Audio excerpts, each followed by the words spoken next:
What's poppin', Knicks family? Pacers was just too much for us. Too much.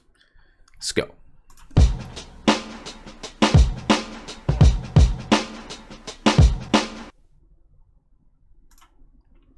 Knicks family, what's poppin', man?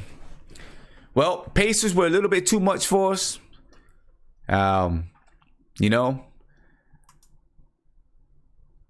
I don't think it's anything new. I think we all knew the Pacers was just going to be too much for us at this point. The Knicks did not. I mean, basically, you know, what happened is what I think is, at least it's what I expected to happen. The Knicks were going to battle a little bit, fight a little bit, and then, you know, we were going to give in. That's exactly what I thought was going to happen. I just didn't think that we had enough. We just don't have enough to deal with the Indiana Pacers. Right now, the Indiana Pacers are hot. They're one of the hottest teams in the league. You know, one of the hottest teams in the league. We just didn't have it. That's the bottom line. You know, we can complain about this or that, or who played well defensively, who didn't play well defensively. You know, we can do that all we want. The Knicks just, especially with injuries, just didn't have enough to deal with the Indiana Pacers tonight. The Pacers are a team that I don't know if they're in the upper, well, I guess they're in the upper echelon of the East, right? Of the Eastern Conference, I guess they're in the upper echelon.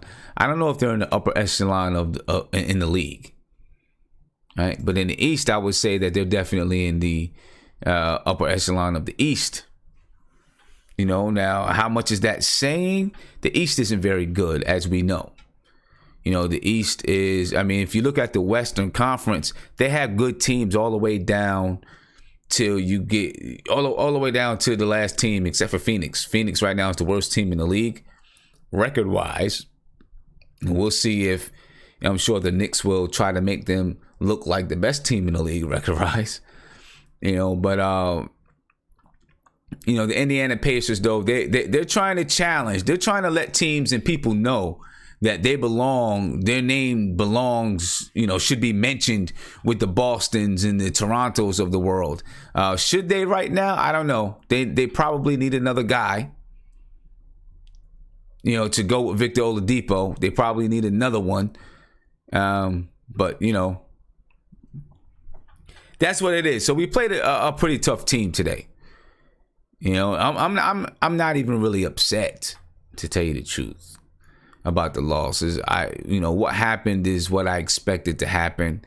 The Knicks, you know, just, you know, this is the level that we are right now. You know, this is basically just who we are as a basketball team. You know, when we take a look at the matchup, you know, what the matchups look like on this fine Sunday evening. And we'll talk about it a little bit. If you want to join the video chat, feel free to join the video chat right now. All right, appear.in/NBK. Feel free to join us as we talk New York Knicks. All right, let me get this. Let me get these scores up for you.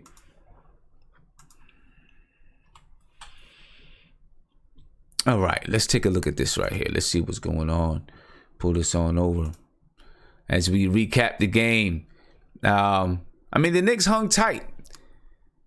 We didn't win a quarter, but we hung tight. We hung in there. You know, the Pacers, you know, first quarter, the Pacers were up 28-26. Knicks were down 3 at half. We scored 27 points in the second quarter. The Pacers scored 28 points in the third quarter. In the second quarter. In the third quarter, again, 23-20 Pacers.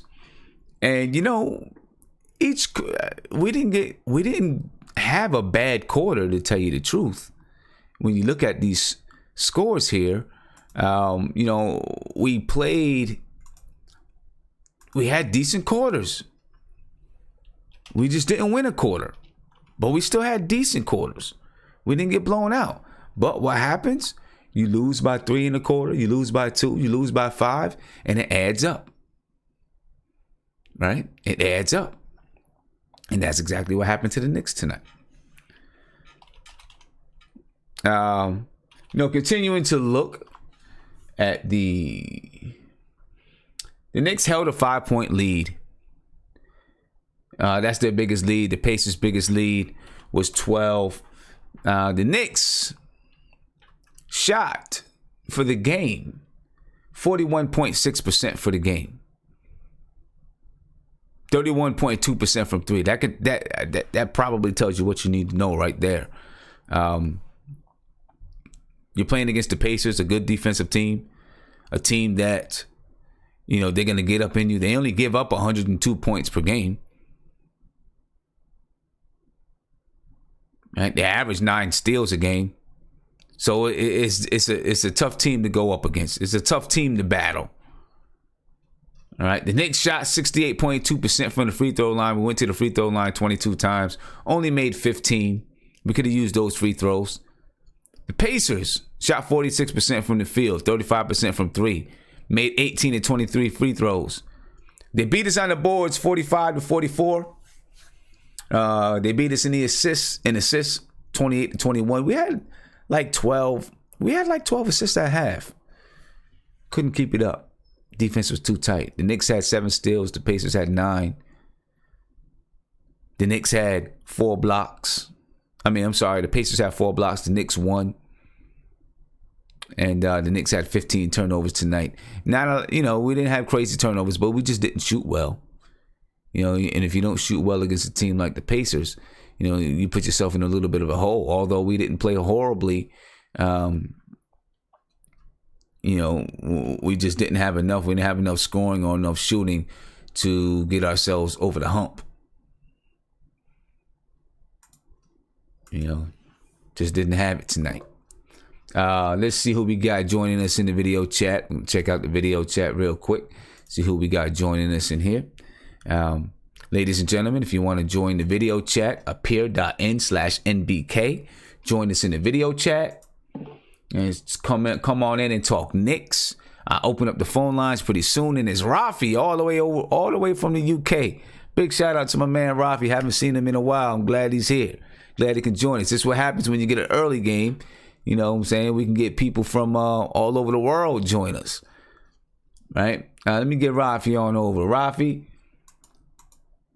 let me get you unmuted. There you go. What's up with you, my man? Been a long time. Yeah. Well, I've been watching the streams, but then I've moved countries. I went to Spain, so I just came back to London like last week. So now I can start going back on the streams a little bit more. That's what's up, man. How was Spain? What were you doing over in Spain, if you don't mind me asking? No. I'm working there. I went there at the end of October. I'm working for I'm doing a placement course. So I've just been there since October, and then I'm there for 6-7 months. Okay. But the games are 1 hour earlier, 1 hour later. So I haven't been able to watch as many games as I did last year. But the first thing I do whenever I wake up and I have to always watch the highlights. But then obviously the highlights, it doesn't show you exactly, how the game was going. So it's a bit, it's not the same as actually watching the games live. But now I'm happy that I get to watch these games live now. Good. Yeah, the highlights don't tell you the story, right? No. The highlights just don't tell you. They just don't tell you the real story of the game. That's just how it is. So did you watch the game today? Yeah. From the beginning, yeah. Tight game from the beginning. At least this time we didn't. We'd have to come back from like 20 or 10. So It was a tight game. It reminded me a lot of the Grizzlies game. Like, it was a low-scoring game. We had to grind out. Kind of was very important for us. But then it just showed how we can't keep on using. I know it's only the second game, but we can't use zone defense all the time because even though the Pacers don't shoot a lot of threes, they're really effective with it. So whenever they get open, they're gonna hit them, and then obviously kind of exposed us today. So that kind of showed why we can't be using the zone defense. But for me, the main problem today is Hardaway. Like, he needs to go to the bench, man. He needs to go to the bench. Like, yeah, I don't know. Fizz said in the press conference that everyone's gonna be held accountable. It's not looking like he's being held accountable. Everyone else is besides him. So I don't know if it's the contract. I don't know if it's because he's an older player. I don't know, but in my opinion, he needs to go to the bench, man. Yeah, Hardaway. It's been like this with Hardaway all season long. You know what I mean? All season long, it's been like this with Hardaway. I don't know. He reminds like my nickname for him is Chocolate because chocolate is good. Like, it's good in the beginning, it's good in the beginning, like in the beginning of the season he was good, and then throughout the season you realize that how bad it is, like, on your team. And then the contract, it's like the weight. When you eat so much chocolate, it's like weight being added on, and that contract is the weight. That's what it's for me. But Hardaway has to go to the bench in this game. Even if it's just one game, he needs to go to the bench because sometimes he's just jacking up shots. That's it. And it's like, nah, man, you need to get in the flow of the offense as well, get other players open. Because he's capable of doing that. He's capable of getting other players. Like, there's games when he gets 8 assists, 7 assists, but lately he's just been jacking up a lot of shots. Yeah. So, and I don't know if Fitz is gonna put him on the bench. I'm gonna come back to you, Rafi. Stay in the chat and come back to you. I'm sure some people are gonna join in with you. They're probably souping up, getting ready to watch some football or whatever it is. We get to this phone call. Caller, you're on live with Nothing But Knicks. What's popping? Peace to the chat. My name is Robert. What's going on, Robert? What's going on with you, man? Tonight's game, I mean, it was a nice fought game, but it was a lot of it was bad officiating, a lot of bad calls. We had a lot of bad calls towards our New York Knicks. Like, yeah. Okay. It was to me. It seemed like I understand how Indiana win a lot of their games at home because they're allowed to be physical, but as soon as you be physical, all the calls just start coming in. Yeah, but see, one of the things with that though is once you develop a reputation, you build a reputation, right? The Pacers have a reputation of being physical, playing physical, and that has an impact on the referees. And if you're a team like the Knicks that don't really have that kind of a reputation, when you do try to play physical, it looks like a foul, right? Because you haven't made that your identity. You know what I'm saying? And it's human nature for it to go that way. You would think, well, a foul is a foul is a foul is a foul, but it just doesn't go that way. You know what I mean? It just doesn't happen that way. Everything is determined by perception. You know what I mean?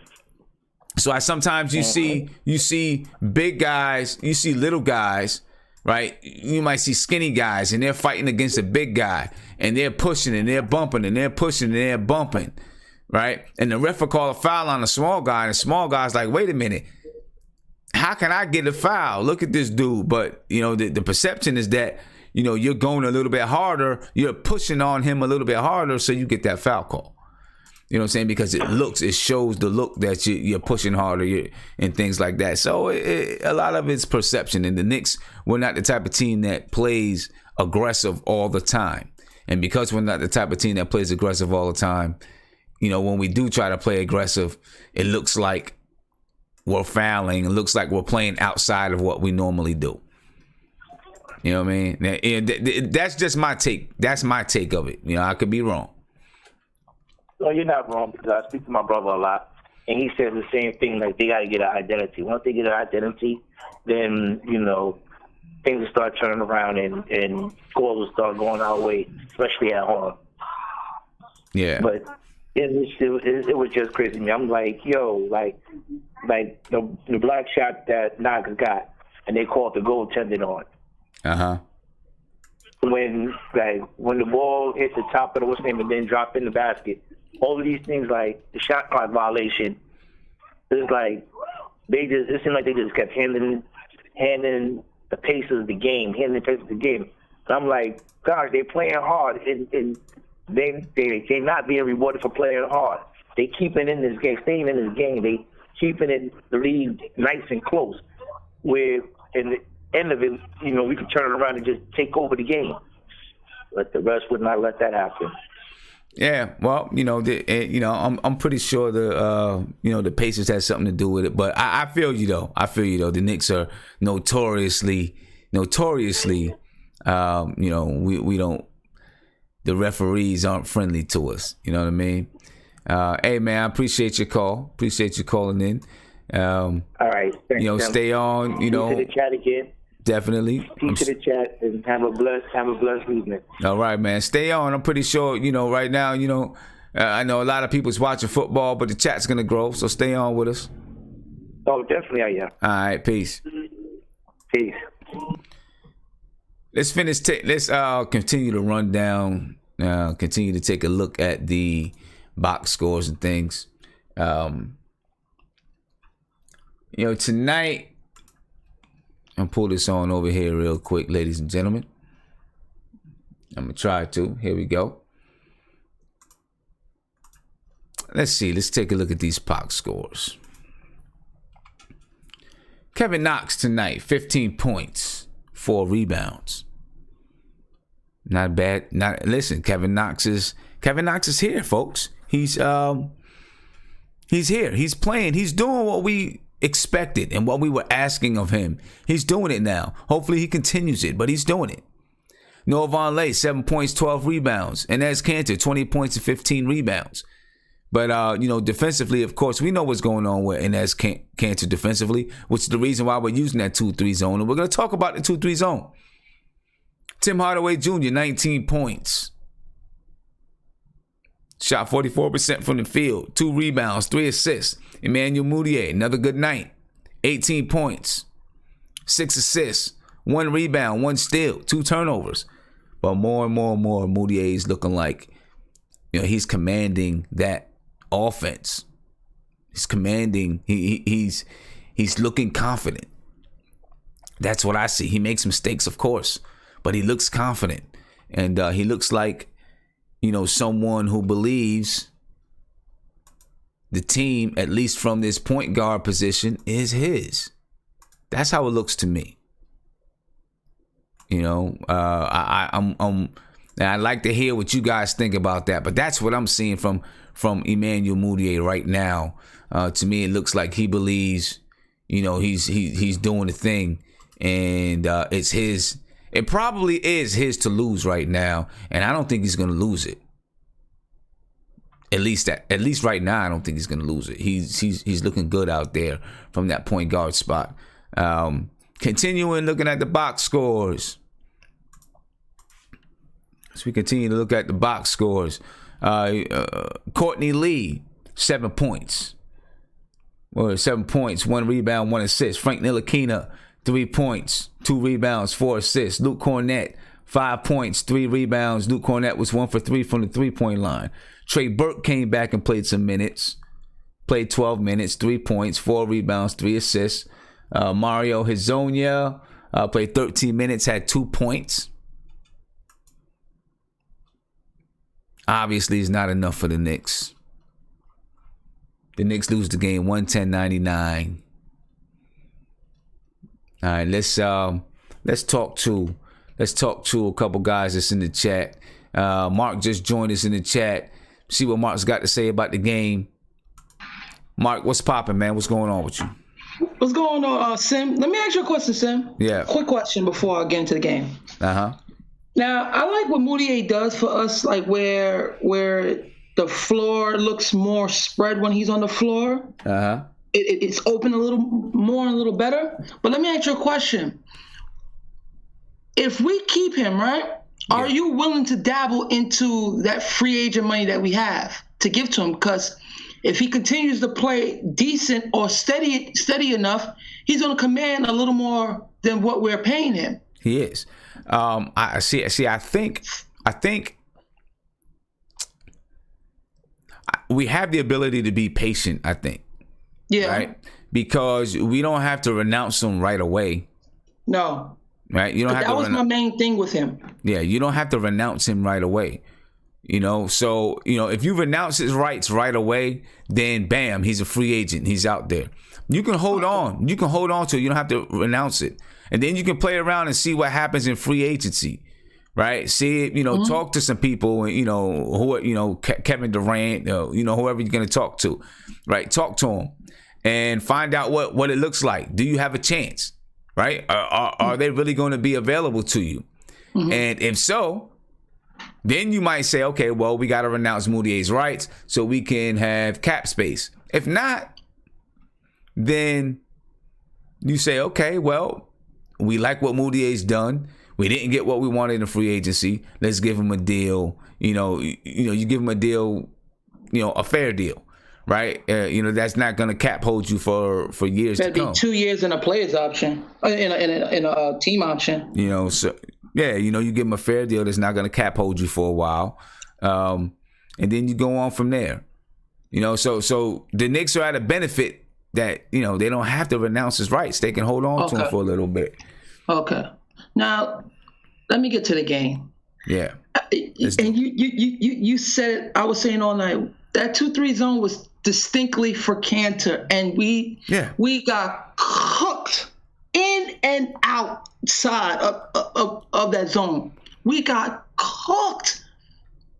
We shouldn't play that zone. I'm sorry, because already when the Knicks don't play zone, they don't make great defensive plays like that at times when it's needed. So when we play in that zone, I seen a lot of shuffling, a lot of plays not in the right position. A lot of plays, even with that, you seen that last play where Turner got an open three? Why was 3 Knicks following one player? Yeah, and you know what? I'm actually going to break that down, Mark. I'm actually going to break it down. I got a video. I'm going to break the video down in a little bit, talking about that 2-3 zone. But from what I'm hearing from you, you don't want to keep the 2-3 zone. No, because guess what? The 2-3 zone teaches players to play lazy defense, man. That is lazy defense. That's why a lot of college kids, when they come out of school, they don't know how to play defense. Look at all them Syracuse players. That's one of the reasons why Deion Waiters don't play defense, because these kids are being taught that zone. The zone is not taught for you to play good defense. Man to man is what I want to see from our Knicks, because we don't play good defense as it is at times.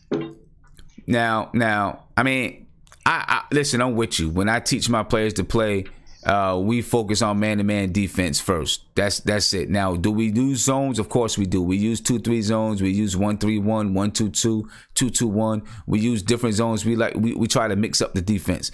But man-to-man has to be, man-to-man is the basis of all defenses. Really, it is. Right? Because even when you're in a 2-3 zone, when you have a man in your zone, you're playing man-to-man on that person when they're in your zone. You know what I'm saying? Now, I did see, and I don't know if it's just because if we're going to play 2-3 zone, we have to have a faster center on the floor. That's why it worked in Charlotte, because Cornette was much faster than Cantor. If you watch the 2-3 zone properly with Cantor on the floor, he was just all over the place, Sim. He was all over the place. Well, it's not even about the speed. It's just about knowing your rotations, because the zone is supposed to be, if you don't have people with a lot of speed, then that's when you want to play a zone, right? Because you don't have guys that can guard other people defensively. Guard other people in the man-to-man. But you also got to know your rotations. You got to be smart enough to know when to rotate, how to rotate, who to rotate to, from everyone. And when I break down that clip, I'm going to show you. Oh, that one made me throw something on my TV screen. Was that 3 in the corner, and there was at least 3 people who had the wrong rotations. Now, I don't want to say wrong rotations, but just didn't rotate correctly. You know what I'm saying? And didn't recognize where they needed to be fast enough. It takes practice, but also it takes it also, listen, sometimes a zone takes more basketball IQ than a man-to-man. And yes, and that's why it couldn't work, because Cantor lacks that so bad. Even Tim Hardaway lacks that so bad. Because you could just watch how they turn their heads multiple times, but don't know where to go. They just look lost in that zone. Yeah, because zones for zones to be effective and to work, you've got to be able to rotate, and you've got to anticipate where the ball is going to be, right, and where the ball is going to go next, so that you can get to the right so you can make the right rotation. If you do not, then teams are going to shoot you out of the zone, pass you out of the zone, and put the ball in the spots that they're going to find the holes in the zone. If you don't know how to rotate correctly. And the difference between when the zone why the zone work in Charlotte than Indiana, because Indiana has better shooters compared to Charlotte. That's why the zone looked so good against Charlotte, because their shooters ain't what Indiana have. Indiana have knockdown shooters compared to what they have. Right. And you can definitely be in trouble if you're playing a team that has knockdown shooters. You can get in trouble playing that 2-3 zone if you're not playing. Now, one of the reasons, let me tell you though, one of the reasons that Syracuse is so successful with their 2-3 zone is because they do more of a matchup type of 2-3 zone where they're really pressuring you. You know what I'm saying? So they're not just laying back and letting you shoot the three. They're actually pressing you, putting pressure on you. So they're playing you tight. Even though it's a 2-3, they're still playing you tight. If you're playing a 2-3 zone the correct way, it should look very much like a man-to-man defense. And if you're playing man-to-man the correct way, it might look like, if you're playing man-to-man, I don't want to say the correct way. If you're playing a man-to-man where you kind of sagging in a little bit, then it might look like a 2-3 zone. But if you're playing a 2-3 zone the correct way, it should look very similar to a man-to-man when you're in help side defense. But with Jim Boeheim and Syracuse Orangemen with their zone, it's a matchup type of zone. And then they have the back guy come up. They know what to do because they practice it. Yeah, because one thing about with Syracuse roster, they go for a specific type of athletes and players. Because when you watch all Syracuse players, they have all exceptional great height. So it that's why their zone work, because they have the length. And we don't they have got the length like that. And they got length. You know what I'm saying? And that length means a lot in that 2-3 zone. You can't run a 2-3 zone the way the Knicks ran it today on an NBA team. They chew that alive. Yeah. They chew that alive. And the thing in the NBA, a 2-3 zone, any kind of zone can work temporarily, maybe a couple of minutes, maybe you do a couple of stops. But it's not something that you can hang your hat on.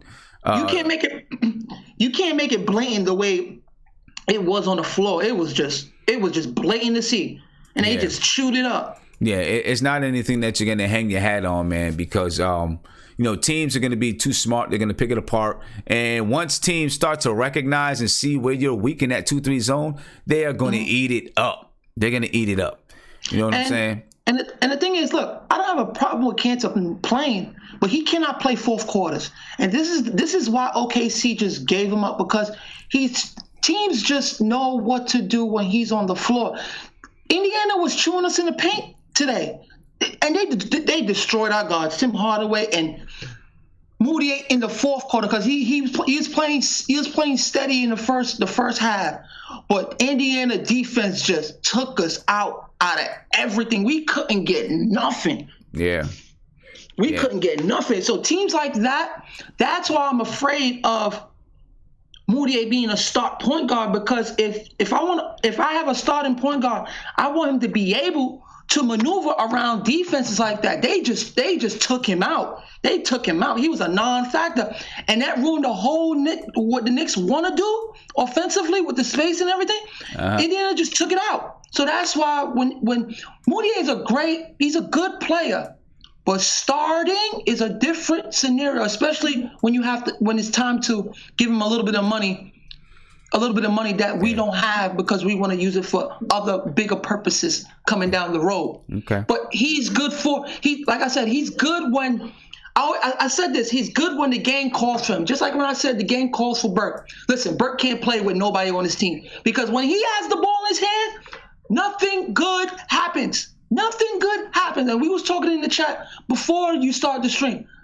nothing good happens. I don't want to see him play. I'd rather Moutier on the floor than Trey Burke. Just leave him on the bench. I don't care. Mm-hmm.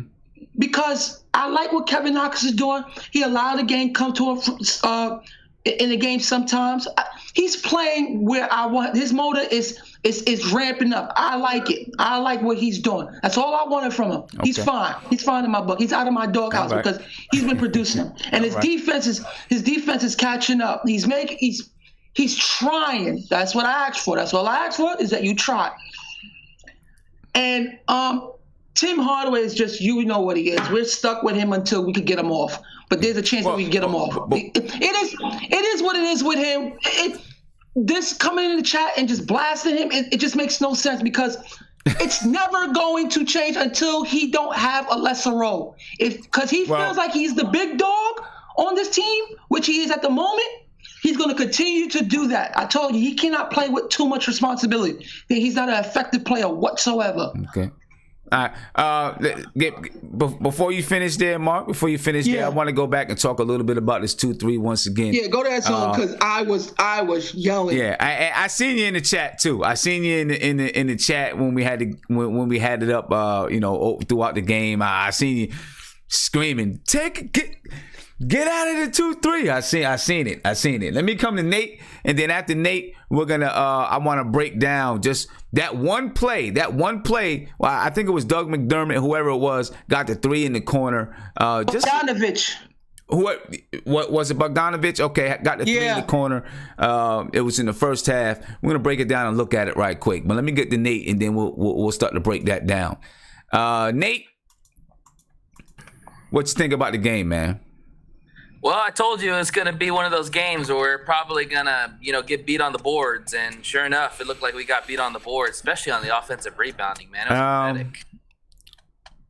We lost. Let me see. Let me see real quick before we go on from there. Let me see. We gave up a lot of second boards. Points, man.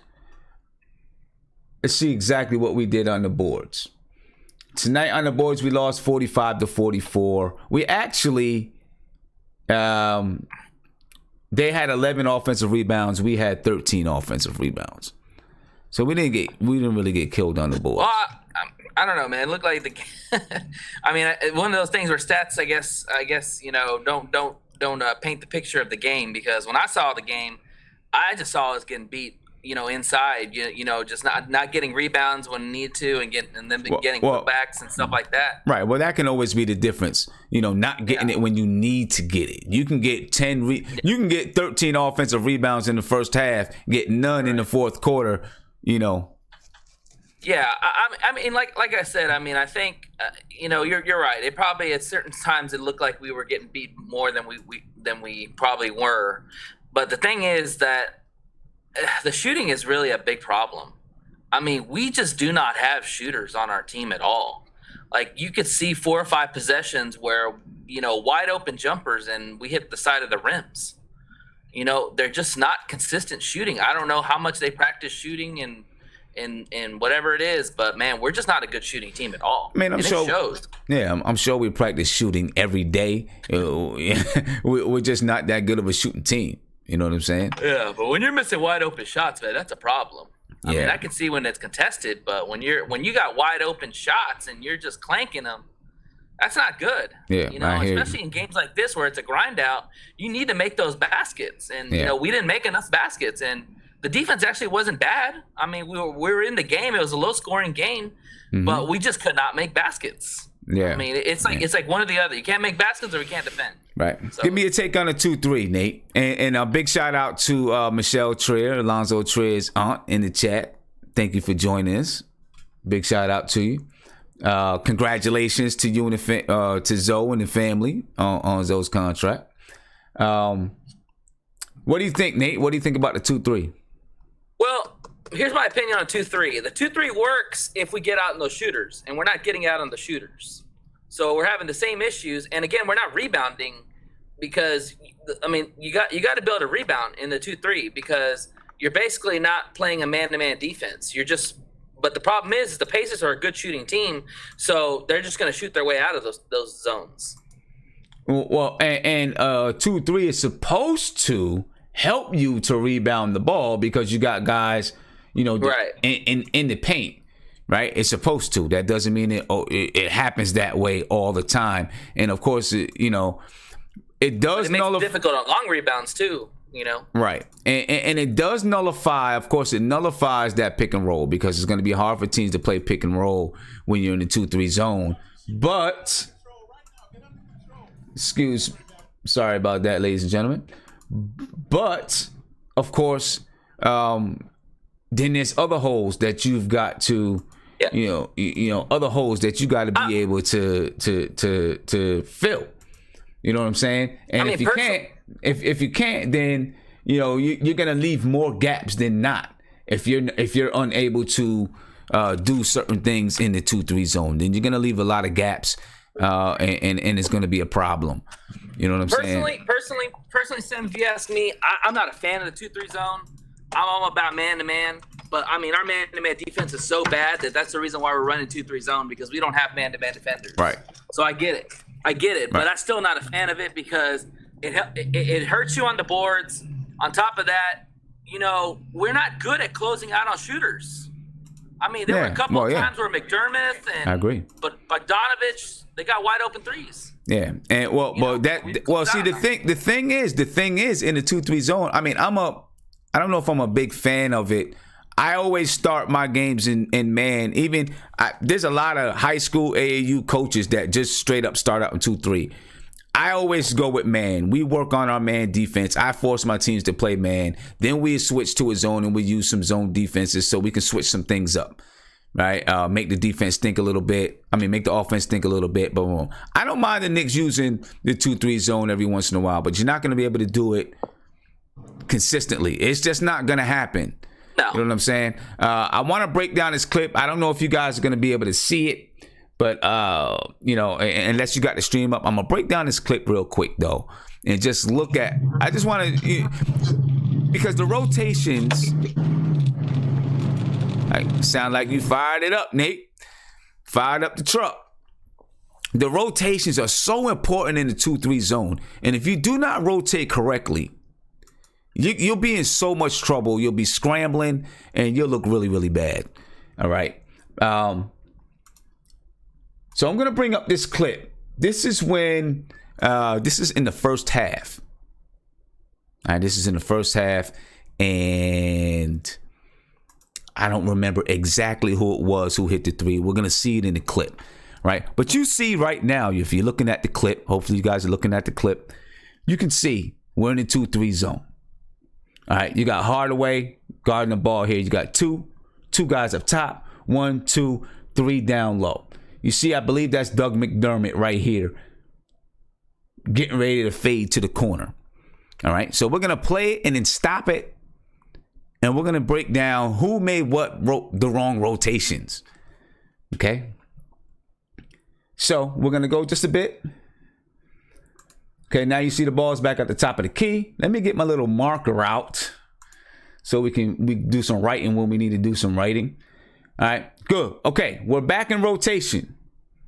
Okay, you see here, Knox is, he's kind of looking this way. Oladipo probably didn't think he can get this pass down here, right? But Sabonis, I believe that is, he was kind of open, right? So see, this is one time already. The rotation needs to be faster. You got to be on it. Okay, let's go a bit. Okay, boom. Oladipo. You see a screen up top. Oladipo penetrates. Hardaway does the right thing and cuts him off here. Okay. Cantor's here. I guess he can see Sabonis here. Hopefully he can see Sabonis. He's looking at Oladipo. Kevin Knox is kind of guarding two people here. All right. Go forward. Boom. Okay, right here. Kevin Knox does a good job. This is what needs to happen in the 2-3 zone. This is why you've got to be able to rotate. Okay? Cantor does a good job getting back to Sabonis. Courtney Lee can see his man here. Kevin Knox right here. He's getting ready to help out until Frank Ntilikina gets back. Okay? This is a good job so far. All right, Frank Ntilikina gets back. Now here's where we have the trouble. Here's where we have trouble. Frank came back. He helped out. Now, let me get my, I got my marker out. Okay, so we see Courtney Lee. That's Doug McDermott, has an eye here. But Tim Hardaway dropped too low. Okay, he dropped way too low. Tim Hardaway should have been here. Cantor should have been here. So let me get this here. Okay, Tim Hardaway should have been here. Cantor should have been on him. And Knox needed to drop down and cover Sabonis. Right? This way, Courtney Lee stays here. And still, and actually Tim Hardaway, let me back this up a little bit. Tim Hardaway really didn't have to come all the way out. Tim Hardaway just needed to be here. So let me change this color up a little bit. All right, we just put orange. Tim Hardaway needed to be here. In this area right here. This is where Tim Hardaway needed to be. Cantor would have been here. Kevin Knox would have been covering Sabonis. Hardaway would have been here. It would have still cut off this penetration lane. And then if he kicked it here, Hardaway would have been able to recover. All right. But see, Hardaway is too low. Now let's go back. Let's play it. Stop it. Now you see Hardaway is so low. Courtney Lee is going out to help. Both these guys are here. If Hardaway was here where this orange spot is, he would have been able to recover here. Courtney Lee would have been able to stay here on McDermott. Cantor, for whatever reason, and now you're going to see this is where you really got to know. You really have to know what your rotations are. Because Cantor leaves, I believe this is Turner, leaves Miles Turner wide open. Wide open. They didn't get him the ball. They hit the three instead, but he's wide open. Play it. Stop it. Cantor comes here to cover Sabonis. Why? Kevin Knox is already here to cover Sabonis. Cantor needed to rotate here. He should have already been here. But see, Cantor stopped short because Hardaway dropped so low and he was covering Miles Turner that Cantor just kind of floated around in the middle. Cantor should have spoke to Hardaway and said, I got him. Go back to your position. Right? So instead, Cantor comes and covers Sabonis where Knox is already here. Courtney Lee and Tim Hardaway are closing out on Victor Oladipo, and we leave two guys open. One from three, one on the box. And what happens? It's wide open three. You got Courtney Lee scrambling. And if we look at Courtney Lee's face, I guess he's scrambling to get the rebound. And it doesn't look like he's scrambling to contest the shot. And he does, I guess, hope a little bit. But there you go.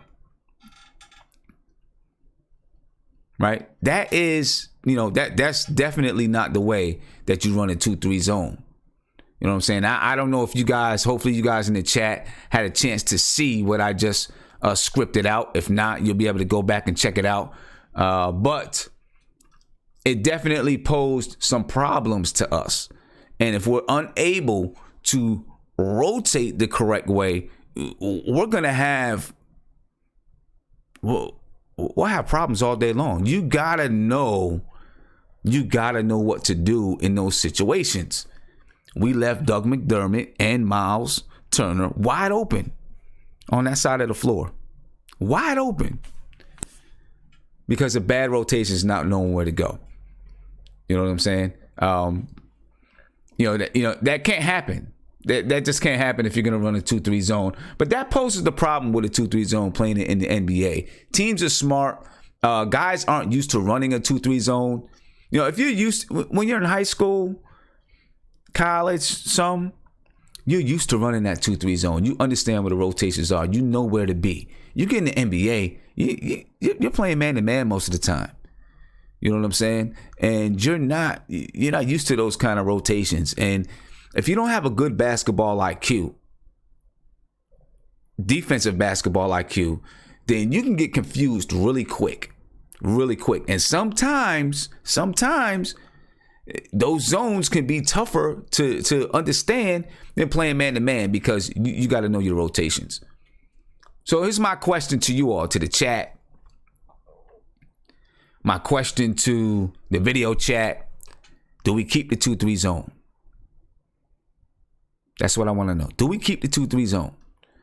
And if you want me to break it down again, I can break it down again of who should have rotated where. You just let me know. You know what I'm saying? But I want to know, do you think we should keep... Wait, Junior.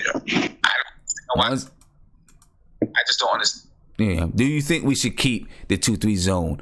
Geraldine, you said, Simmons, not all on the players. That's why we have a coach. You're right. You're exactly right. It's not all on the players. The coach, the coach has to, you got to be able to teach. He's got to be able to break down. Hopefully he breaks down that video. You know what I'm saying? Hopefully he breaks down that video and shows them the proper rotations. I'm not ready to just throw it out the window. You know what I'm saying? That was one really, really bad rotation where you left two people wide open on one side of the floor. Right? But I do think that it can be effective. It can be effective in spurts. It can definitely be effective in spurts if we do it the right way. I see some people say not with that lineup. Some people say no. Some people, well, that's kind of basically what we got right now. I'm gonna open up the chat. I want to see what I want to know what you guys think about this 2-3 zone. If you've seen the breakdown, if not, I can break it down again. Let me know what you think about it. I'm gonna start with you, Guillermo. Well, we already spoke to a couple of guys. What do you think about that 2-3 zone? Did you see the breakdown that I just did? Yeah, I saw the breakdown, Tim. And here's one thing. Like we talked about before, bro. A lot of these guys did not get proper coaching in high school, man. Because when I was in high school, look, I went to go to high school. We sucked at basketball, man. But one thing that we did is that we watched a lot of film, and we knew how to play 3-2-2-3, 2-1-2, box one, all that jazz, and we knew how to shape it to whatever offense that we played against. Right. And I think that when people say, "Oh, does a 2-3 work again?" Well, no. Look, if I'm playing a team that has a bunch of shooters and they don't have, a Joel Embiid to kill me on the inside game, I'm gonna play 3-2. You put three guys to protect the perimeter, two guys to kind of stay back because you don't have a premier big man who's gonna kill you down low. Right. If I'm playing a 2-3, that's basically to stop the slashers, right? You play that against maybe if they have one guy who can shoot or whatever, because look, they have to adjust. And I think that, like whoever just said that, it comes from the coaching. And I think the coach has to be smart. I know Dotson is out because I think Dotson would have played better defense. Oh, yeah. But look, if a team has shooters and you're playing a 2-3, unless your defenders are James Posey and Rondo up top in those two spots, you're gonna suffer regardless. So it's up to the coach to make the changes with regards to rotation. So the coach, look, I don't mind it for certain teams, but the coach has to be the one to call it out. Hey, we're getting burnt. Let's take it out. Let's go back to man. Let's adjust to what they're giving us. So, right. I mean, it all depends, man. And I agree with the last person who said it. The coach has to do a better job of adjusting. Yeah. But Cantor is god awful. In the 2-3 zone, I hope you can find it. It was I want to say in the first half or third quarter. Cantor's playing a 2-3 zone. Literally, I think it was Miles Turner, I want to say, caught the ball behind him. That means that there's no communication, and Cantor doesn't even know where the guys are slipping behind him in the 2-3 zone. Look, when I play intramural sports, when I play with my team, we're constantly screaming at each other to the point that is annoying. There's a guy behind, guy to your right, guy to your left.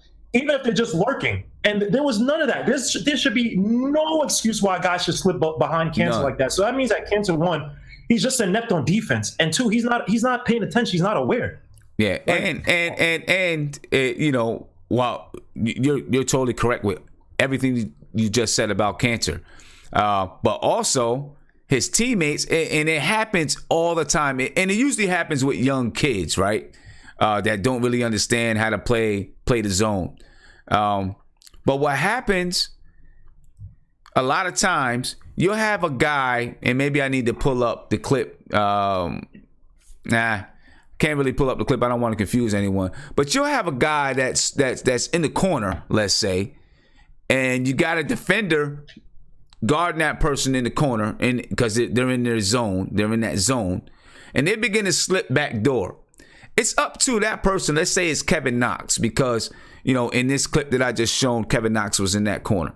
Let's say it's Kevin Knox. Kevin Knox really has to go with that guy who's cutting back door all the way and basically hand deliver him to Cantor. To Cantor, yes, exactly. And then you have to let Cantor know. Say, hey, here he is. Guard him. And if Cantor is preoccupied with someone in the middle, then you might have to go. Like you said, you learn how to stretch and move that zone, right? Your zone has to be like water. Exactly. Right? Water does what? It takes the shape of whatever object it's filling. Right? Your zone kind of has to be like that. So it may switch between, you might be in a 2-3, but it might switch to a 3-2. Right? Depending on what's happening and what's going on. You know, and you got to be smart enough to get back to your base defense. If that's the 2-3, you got to be smart enough to get back to it. You know, so we'll see what happens. Just to get on that point, and I heard you guys, I was walking from the gym. You know, people think that zone is lazy. And when I was younger, like, you know, and I hate to make this racial, but when I used to play with just all black kids, just driving to the basket, just doing their own thing, I used to think, nah, we got to man them up. Let's stop with the stupid zone. I'm not playing no zone crap. But when I went to high school, and then when I saw how colleges play and stuff, I realized, just like you said, the zones are, there's a lot of intelligence that go to it. It's spatial awareness. Yes. And spatial awareness, not just with the space that you're guarding, but also with your man. Hopefully you can find it, Sim, right? There were times today where I saw in the zone, Cantor literally, when they would swing it to one side, right? And they'll have their three-point shooter like kind of either just come around to the other side or like just lurking, right? And they just, I don't know what type of play it was, but they kind of drag it to one side, and then the guy would kind of slash to the basket, right? And then the guy that was on the opposite side of the corner, they would have their big man basically block who was ever supposed to be on that guy in the corner because he was seeping in too much into the play, and he got stuck. And then they'll make the pass to Bogdanovich or Oladipo to hit that corner three. Right. And that right there just shows you they don't have any idea what the hell they're doing on defense. Look, I should never get stuck on that pick. If a pick is coming in the middle of the court, I should never get stuck. If I'm the guy, the three, on the 2-3, if I'm one of the guys on the edges, I should never get stuck on the big man inside the middle. Right. Or I should never be lurking around to where I lose that guy. On the 2-3, yes, I'm dragging over to make sure that if everything breaks down, I can at least be the last line of defense somewhat or kind of help out. But I should never get stuck, Sim. So this goes to Fizdale. I understand, look, this team is very young. A lot of these guys have not gotten proper coach from AAU and college, whatever, but it's going to take Fizdale to kind of ingrain this into these guys. Yeah. They should be playing this against each other. Hey, the scout team or whoever's on one side practice plays a 2-1-2 if they're playing 3-2, or if they're playing 2-3, you have the shooters kind of spaced out on the perimeter. They should be playing against each other just to have space. Just so if there's a mistake, it's like he stops the practice and say, hey, Knox, you're in this 2-3. Why are you over here in the middle getting stuck when your guy's over there in the corner? Right. Stuff like that. Because Sim, I'm telling you, that they ran that play. I hope you can find it, Sim, and you can post it later. Yeah, so many times I saw a big man getting stuck, or the guy was on the 3-2. He's not even nowhere there to be found in the corner because he's seeped way too much in. And teams like Mark said, they're gonna kill you with that. It's too easy to kill. Yeah, and like Mike Hawks is saying, and we just said it. You know, you're playing in that zone. You know, your zone is gonna switch between you. Zone is a lot harder to play than man-to-man. Trust me. Yes, it is. People may look at it and think that it's easy. Oh, you just get in 2-3 and you cover an area. It is not that easy. It can become very complicated. And if you don't have guys that can anticipate, understand how to rotate, you can get confused really, really quick and really easy. And teams will start overloading sides. And start scoring in like, you know, once they start hitting those gaps, they find out where those gaps are. Because teams, if we continue to do this, and I'm not opposed to doing it in spurts, I'm fully with it. Let's do it in spurts. But if we continue to do it, teams are going to begin to break down what we do and find the gaps. You know what I'm saying? And, you know, teams start finding those gaps, we could be in trouble. But I'm interested to see, you know, Fizdale is going to have to listen. You could put together a really good defense if you know how to switch between zones, sometimes man, and go between different zones and kind of have a team a little confused about what they're supposed to be doing on offense. You know what I'm saying? It could be really, you can have a really effective defense. We'll see if we can grow and build into that kind of defense. With Cantor in the middle, I don't know. No, I don't know. With Cantor in the middle, and here's the thing: why? Here's one of the biggest reasons why. It's not even about his inability to block shots or his speed. That center is like your linebacker when you're in the zone, right?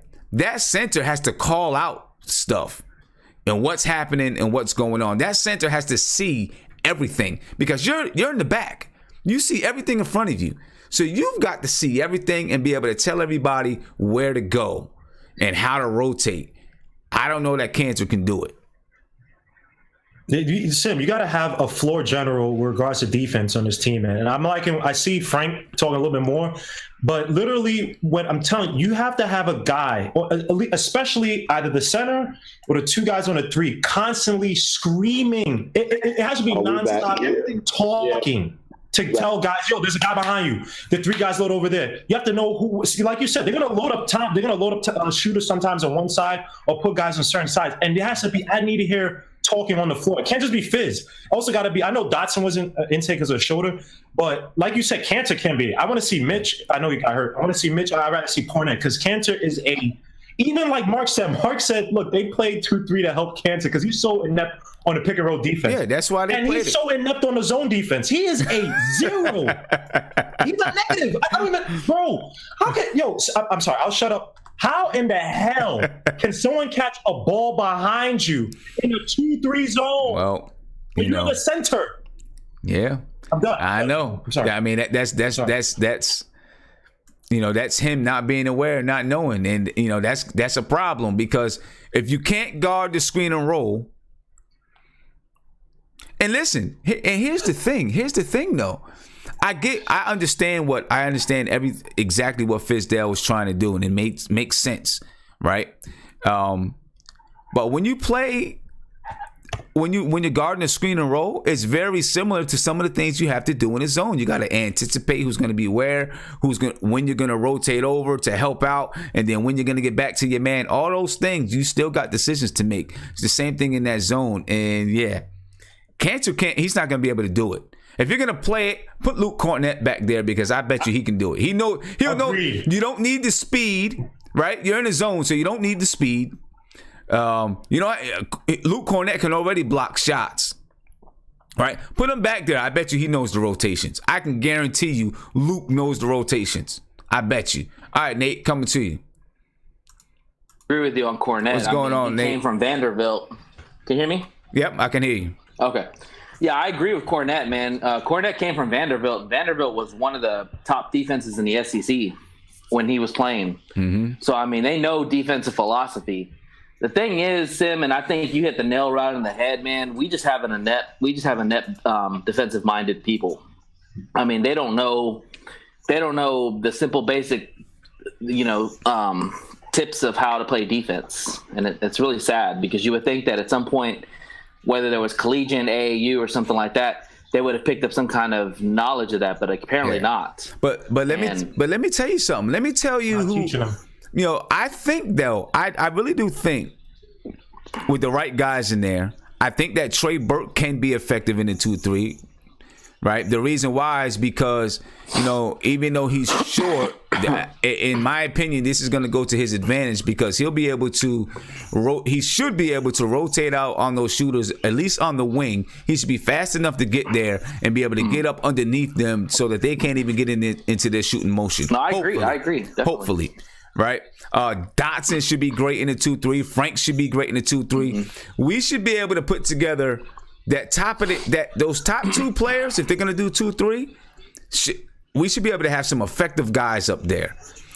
Tim Hardaway probably isn't one of them because I don't think he's smart enough. You just seen it in the clip. He dropped down too low. Now I know there's some teaching and some learning that we need, that has to be done. But he may be another guy that you have some problems with in those rotations when we talk about the 2-3 zone. But I think Dotson, Frank, Trey. I think Trey will be able to do it. The problem with Trey is if he ever gets caught down, get down low, could be a problem. But he shouldn't get caught down low, right? On those wings, Knox, I think he knows what to do. I'm not sure if Courtney Lee knows what to do. Courtney Lee's a good defender. You know what I'm saying? I'm not sure if he knows what to do. I have to watch him some more. He's a good defender, but playing the man and playing the zone are two different things. Noah Vonleh should be able to do it. So we have some guys to where if we practice it and work it a little bit more, it could be effective. So I don't want to get rid of it just yet. I want to see if we can make it go somewhere. I think you made a good point saying that we should do it from time to time. I agree. Like with teams that are bad shooting, definitely throw that zone at them. But the teams that have shooters that can shoot lights out, don't play zone on them because they'll just shoot out the zone. Or play 3-2 if you know how to play a 3-2. Or something like that. We'll have to see. Hey, it worked for Dallas. If you look at Dallas, they play 2-3 zone a lot of times. I mean, but there's so many zones you can play. You can do 2-1-2. 2-1-2 can help you guard the 3-point line as well. 3-2. I mean, there's things you can do if you're going to go with a zone. Let me get to Rob the Nick real quick, and then we'll put this 2-3 zone to bed. And I want to talk about rotations because we got some guys coming back into the lineup, and I want to know where you guys think some of these people might fit in. Rob the Nick, you there? Yeah. Hey, hello. Hey, Rob. I know that, but I don't know if you can hear me. No, go ahead. Put stuff on your head. Yep, I don't know if Rob the Nick can hear me. So let's go on. Let's talk about it. All right, we see guys starting to come back into the lineup. Lance Thomas, I believe, was active tonight. Courtney Lee obviously is back. Trey Burke is, he had 12 minutes tonight. He's back into the lineup. Sooner or later, Alonzo Trier is going to be back. What are we going to do with these guys? True. You know what I'm saying? What are we gonna do with these guys? Where do we fit them? A lot of people are down on Mario Hezonja. Do you put Lance in over Mario Hezonja? We got a lot of people down on Mario, or do you continue to give Mario his chance? Mario tonight. What was Mario tonight? Tonight, Mario Hezonja.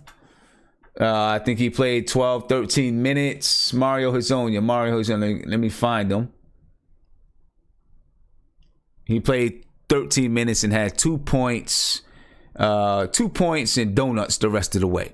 Besides one personal foul. I don't know. Do you continue to see what he can do? Do you play Lance Thomas? I want to know what you guys think. What's up with these rotations? What are we going to do? Guys are coming back. How are we going to handle the rotations? All right. Let me see. I'm gonna come back. I'm gonna come to you, Rafi. Rafi, man, how are we gonna handle these rotations? We got guys coming back now. How are we gonna handle them? With Lance Thomas, I know he was active today, but don't you think he was with his 2-3 zone defense? What'd you say? Say that again. Do you think Lance Thomas would have been good with the zone defense tonight? How come he didn't play through that? The only thing I can say is that maybe he just he's not in physical condition, not in shape to get out there on the floor. Maybe, I don't know. All right, fair enough. So who's Trey's coming back tomorrow? Do you think he'll be back for tomorrow's game against the Suns? Probably. Will Trier be back tomorrow's game against the Suns? I don't know. I know he's got a sore hamstring. Now, from what I see, it's just a sore hamstring, so it's not pulled, it's just sore. So that means he can come back. Yeah, I think I know you said that you don't think it would happen, but I think that Hardaway should go to the bench and then give Trier if he does come. Listen, I'm all for you, man. I want Hardaway to go to the bench so bad. I mean, he wasn't awful tonight, I guess. It's not even personal. It's not even personal. Like, it's just the fact that he's not a star. Like, he's a guy that's supposed to come off the bench. But then I know that he's getting paid millions. And I know that he's one of the main guys. So even if it's just for one game, just put him on the bench, because I'm not saying he's privileged, but it's like he thinks that he's automatically in the starting lineup. He's not. Right. He's like, he needs to at least come up one game and then see what happens. Maybe it might work. Yeah, see what happens. Hardaway, he didn't have a horrible game tonight. Shot 44% from the field. He was 8 for 18, 19 points, 2 rebounds, 3 assists. I mean, compared to what he's been doing, that was actually a great game, a good game for him compared to what he's been doing. You know what I mean? I'm not. Yeah, I mean, I feel you. I too. I just want to see what it looks like. I know Fizz isn't going to do it, but I want to see what it looks like. Accountability. And I don't want to see what it looks like when he's hurt. I want to see what it looks like when he goes to the bench and then he comes in off the bench as a player off the bench. You know what I'm saying? I want to see what it looks like then. Even when he was in Atlanta, he went down to the G. I know he's not going to go down to the G League, but he went down to the G League, and then when he came back up, he started playing really good. So maybe sometimes he needs to be put down a peg or two, and then maybe he sees, I need to do this, I need to do that, and then it might work. But the main overall, when it comes to the Knicks right now, the main problem is I don't know what our identity is. What is our identity? I want a name. It was meant to be defense, but then we're one of the worst defensive teams. So I don't even know what our identity is. And then when Mark was saying earlier on about bringing Moody back or not, it depends on it depends on if he comes back. When KP comes back, is it gonna work? So that's what defense. Yeah, I don't know what our identity is. I don't know if we have an identity right now, to be honest with you. I guess, that's what we're supposed to be trying to develop this year, an identity, but we just don't have an identity right now. I mean, there's nothing, we have no staple. There's nothing that we can say, this is what we do. We just don't have a staple right now. Hopefully, we're building something like that. And by the time we get to next year, we have something that we can hang our hat on. I don't know. Guillermo, let me get to Rob the Nick. I haven't seen him. I've been trying to get to Rob the Nick, but it sounds like they're having a party at his house or something. An early Christmas party or something. Let me see if I can get him unmuted. All right, there you go, Rob. What's going on with you, man? Yeah. I'm in the building. Now, I ain't go nowhere. I was just like getting us some new subscribers. Okay, I'm with you, no doubt. What's going on with you, man? How you feel about the game? Like I said, I'm going to always start off with player development. Mm-hmm. Okay. And, they put Cornette back out there again. He didn't give us the spark that he gave us in the Friday's game, though. But he's still, he's feeling his way. I like that. Frank, he plays solid defense, and I like that. Mm-hmm. But the L, but I think overall, okay, I can take the loss, but I think we did okay. I mean, playing in Indiana, we stayed competitive the whole game. Yeah. So I couldn't ask for anything else. Okay. This isn't a game that you could, like you said, it wasn't a horrible game. It was pretty much a steady game. I didn't feel like the Knicks were ever going to be, I didn't feel like we had a chance to win the game. Coming into the game, I just didn't feel like we were going to have a chance to win the game. I didn't think we were going to get blown out. I kind of thought the game was going to be just like this. They just have a little bit too much for us. Yeah. So, the 2-3 zone. We've been talking about the 2-3 zone. What do you think about it? We can use it in spurts, because like everybody, we all agree, you'll be picking it apart sooner or later. Yeah. Surprise teams and use it. Don't use it too much, but man-to-man defense going to always have to be the key. Yeah. But if we can sneak it in on teams, and stop them from doing what they want to do, I think we'll be all right. Yeah. What you think about it? I mean, same thing. I think we can use it. I don't want to see them scrap it, scrap it right away. Listen, the Knicks have been giving up 52 points in the paint per game, right? You got to find a way to do something, and you did something, 2 games in a row. you got to give it a chance. I think tonight the Pacers scored 48 points in the paint. All right, that's around their season's average. So, that's not horrible that they gave up 48 points in the paint. I would like it to be more like they only gave up 40 points in the paint or something like that. That's around, like that's around like top of the league or something like that. Teams only giving up like 40 points in the paint or something, 40, 41, 42 points in the paint. So, if we can learn the rotations, which that's what I'm concerned about, because it takes more thinking than just playing man to man for real.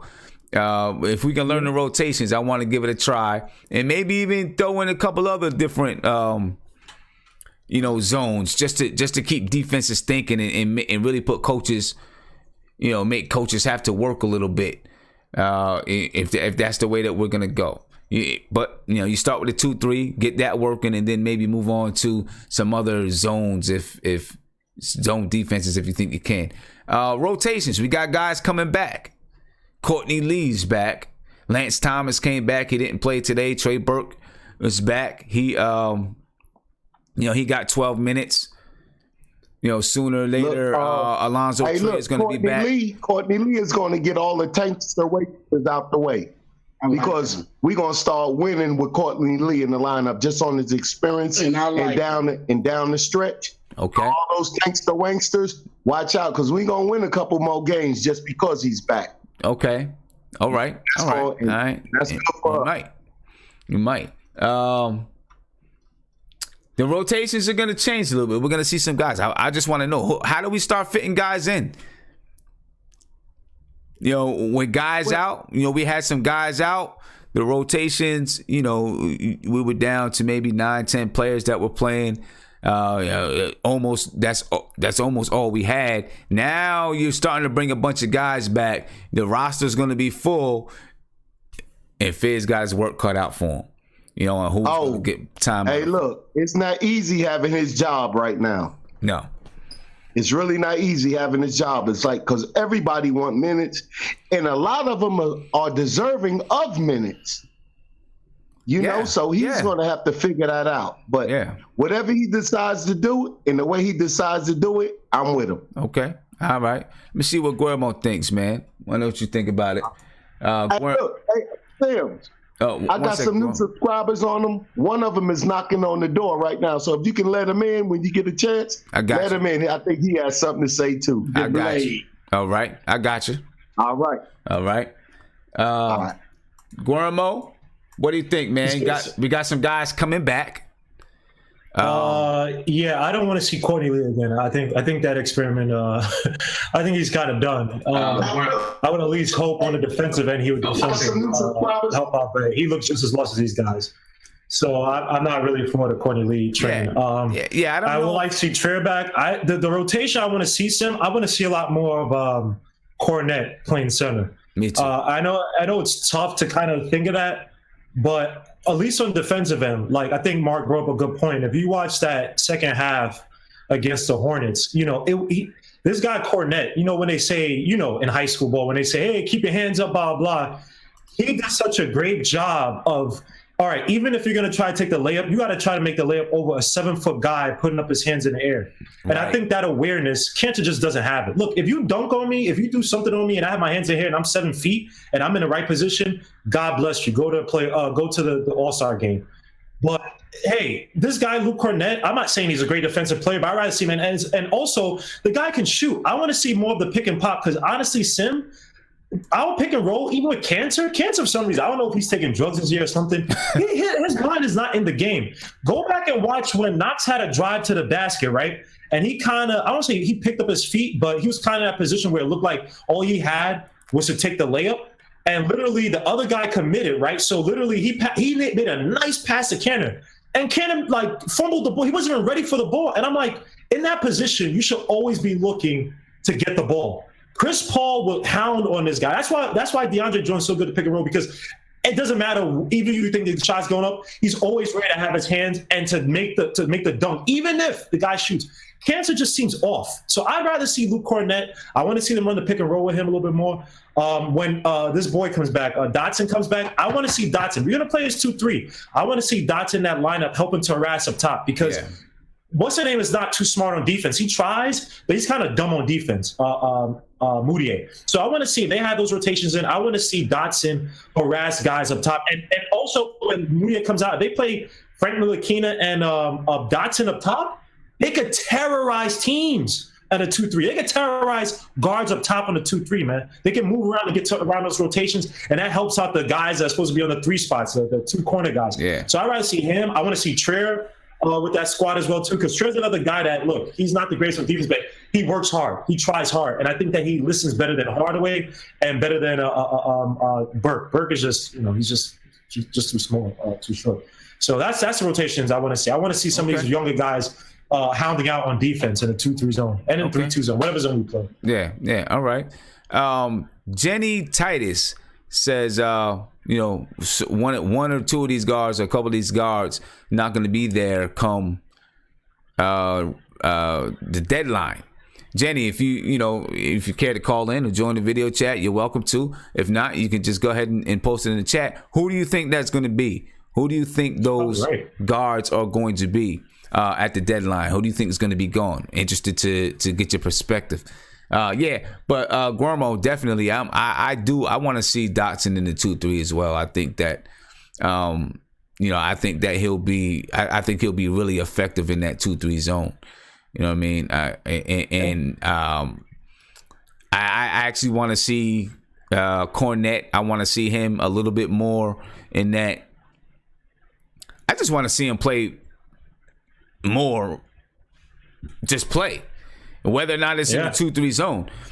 Because in my opinion, I know he's not gonna give you the same amount of points down low as Cantor, or probably not the same amount of rebounds. But I think what he can do defensively, and like you said, he's not a stalwart, right? He's not a stalwart. He's not just going to be a defensive stopper, but he does understand rotations, and he is smart enough to know how to use his angles, to use body positioning, and those type of things, to help out defensively. Hey, Sim, did you watch? There was a game that Cornette played in a G League. It was him and some other guy, and Cornette scored like 24, 27. And the thing with Cornette, look, I'm not saying he's KP, but the way they use Cornette, he's a guy that likes to move in motion. So if you get him open in spot, this is why I hope Fizdale kind of implements him more on offense, because I saw him in that G League game, and honestly, it's a G League game, whatever. But the thing with Cornette, I think we're misusing him, where we just use him kind of as like a body, and the last second, if he has a ball, maybe shoot. I like him moving around on screens, because look, Sim, outside of us throwing it just down to Cantor, we don't really use our big men in a dynamic way on offense. Right. So I want to see some more ingenuity with how we use Cornette. I want to see him make those picks and then come off and then run around screens. He's playing against other big guys who are 7 feet and have slow feet, or 7 foot and have slow feet. Right. Have this guy move around and hit those threes. I've seen it. He can do it, but he needs to get in rhythm. If you can't, go watch that game he played in the G League, and you'll see that he has potential if you can move him around, man. Yeah, I am. And the Prince and myself, we've been talking. We're gonna try to do some stuff to start covering the Westchester Knicks a little bit. So I'll definitely go check that out. Let me see. I want to get to Rob the Knicks homie that joined us. You know what I'm saying? Hey, my man, you got the Yankees hat on. What's going on, man? What's your name? Hello, what's your name?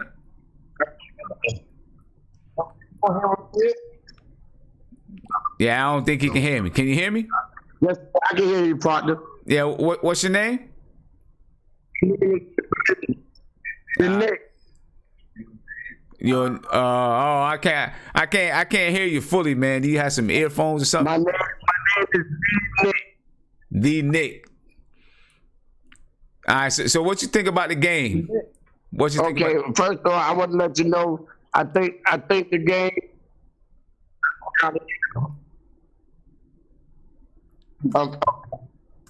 All right, I'm D Nick, and I'm calling this my birthday weekend.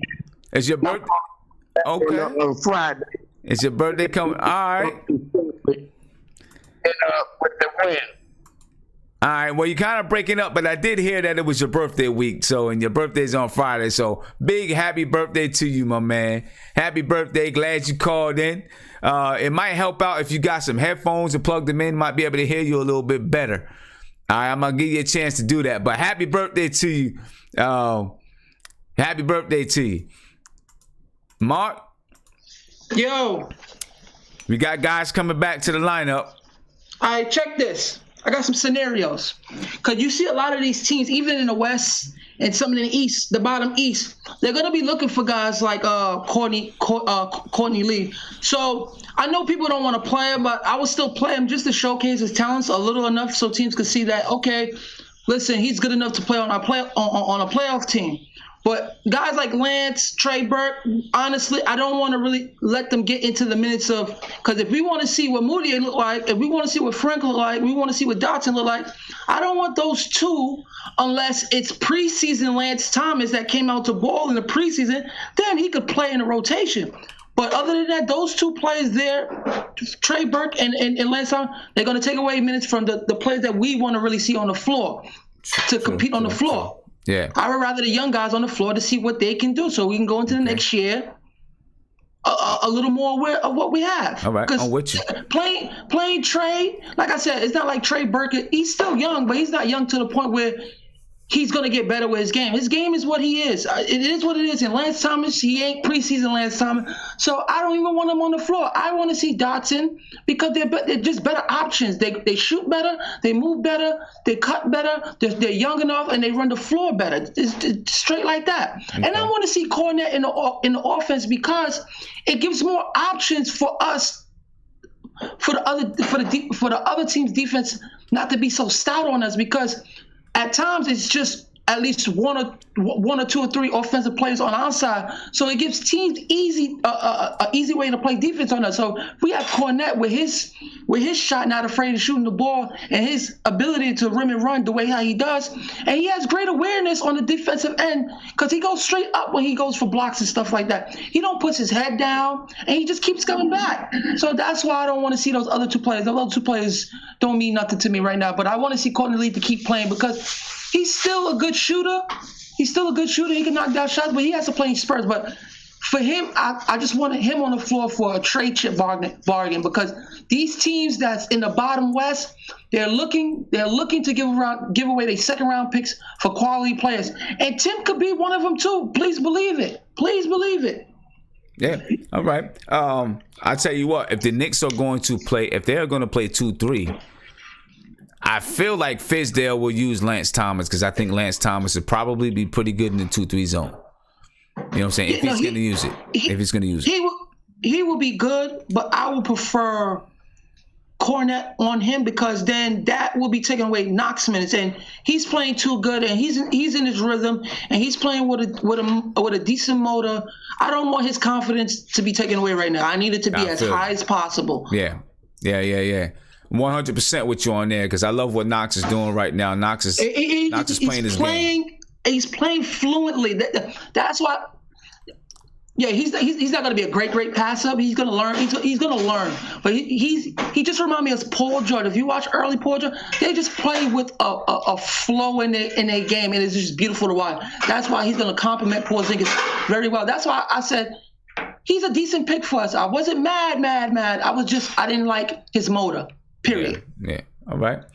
He's a good complementary piece. Yeah. Nate, I know you had something you wanted to say. Let me get you. There you go. Go ahead, Nate.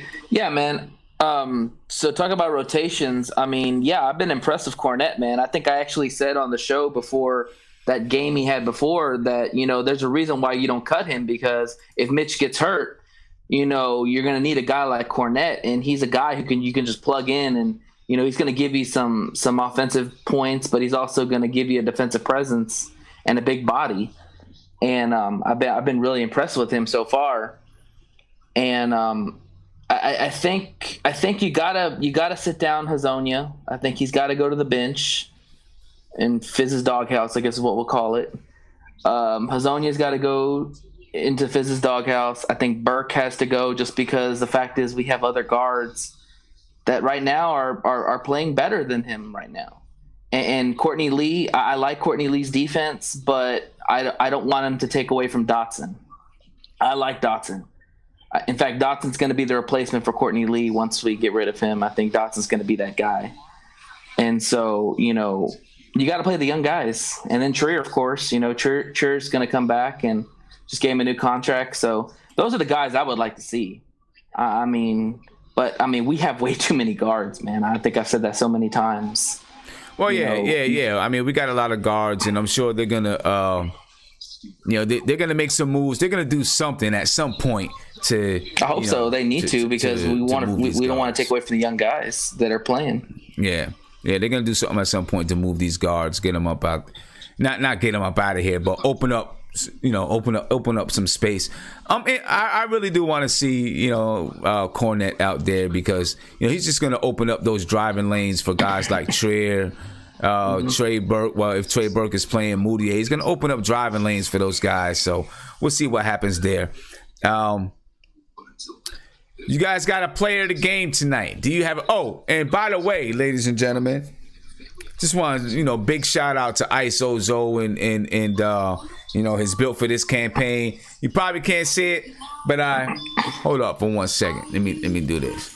I got my ISO Zo shirt in the mail yesterday. Y'all can see it. Built for this. Yep, got my ISO Zo built for this shirt in the mail yesterday.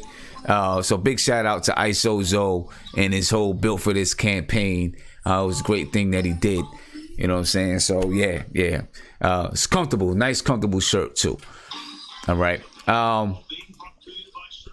New York Knicks player of the game. Did you guys have a player of the game tonight? If you want, we could take a quick look at the stats one more time. If you want to take a look at the stats. Kevin Knox was 15-4. Noah Vonleh 7-12. Enes Kanter 20-15. Tim Hardaway 19-3. Emmanuel Mudiay 18.6 assists. Courtney Lee 7 points, 1 assist. Frank Ntilikina 3 points, 4 assists. Luke Cornett 5 points, 3 rebounds. Trey Burke 3 points, 4 rebounds. Mario Hezonja had 2 points, and then the rest were donuts. You guys have a player of the game for the Knicks? A Knicks player of the game? You got a player of the game, Nate? Knox, baby. Knox? I really like the way he's playing, man. He's playing under control. He's playing confident, and he's starting to play like the guy that we drafted. So, yeah. Okay. Keep going. Okay. All right. And, let's hope that, we travel back to the Garden tomorrow. Let's hope, we can get another big performance. He looks comfortable for me. To me, it looks like this is something that's going to happen on a nightly basis from now on. His defense is getting better, too. Yeah, it definitely is. Rafi, did you have a player of the game tonight? Not really, but if I had to pick one, it probably would be Knox as well. Knox or Vonleh. When you say that, what you just said about Knox, about you think that he could do this consistently, that's one thing I'm scared about with Knox, to be honest, because the motive was the main concern. That's the reason why I didn't really want to draft him. But he is playing good now. He scored 19 the other game, 20 and 19 the last 3 games, sorry. So far so good, but I'll probably give it to Knox for today. But that's the only thing, to be honest. Okay. It's the motive. Hopefully he keeps up.